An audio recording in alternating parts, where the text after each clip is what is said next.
Boom. Hey internets, wanted to get you an answer to this one real quick. Someone DM me, but you can reach me via DMing me on Instagram or any of the social media platforms. But the most efficient way is to text me, and you can reach me here at this number.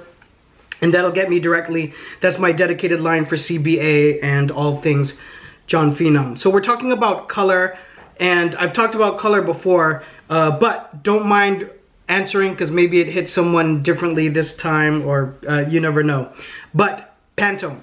This is a Pantone book with my name on it because these things end up getting stolen.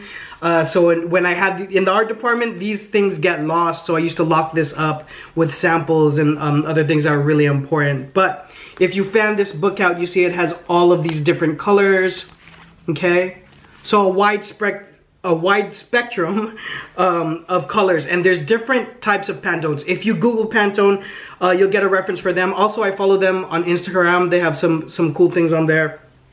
But it covers a spectrum of paint, also interior, fabric, thread. So a person could use this book for interior design as well as for fabrics. Here's one note I want to give you though.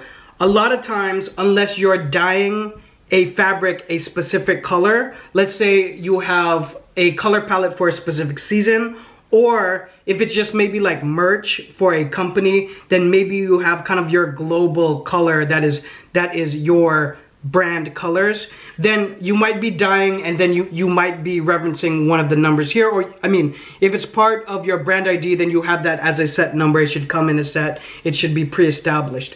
But those are kind of the only cases.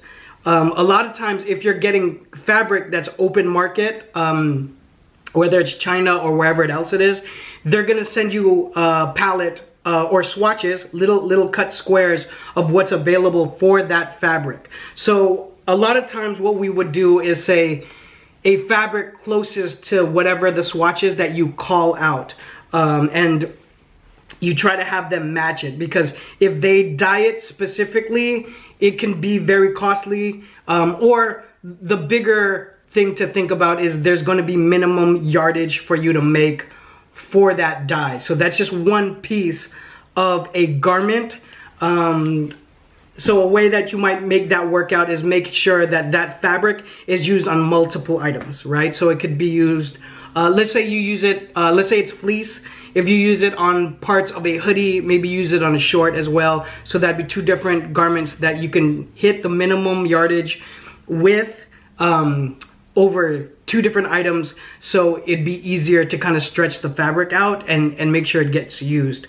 Anyways, I'm going pretty deep there. So Pantone is what we use to call out thread and fabric. It's also what we use more so to call out inks. So inks on screen printing. Also the same thing for thread for embroideries as well. So any kind of decoration that you're doing onto a garment is also going to be called a Pantone. And where do you call the Pantones? You call those out on tech packs. Tech packs are specifications for the garment, and there's areas on a tech pack where you call out those colors in a very organized manner. If you need tech packs or vectors, anything of that sort, anything within that solution, you should log on to clothingbrandacademy.com. We have a library of different solutions and vectors available for you guys. Of course, we do custom tech packs, but typically people can take what we have and be able to use those for their own purposes, and it's cheaper. In any case, you have questions or anything surrounding the topic or anything about fashion, starting a clothing line, drop it all down below. Give a like, subscribe if you haven't already, and follow me on social media when you get a chance. I'll see you guys on the next one. Bye.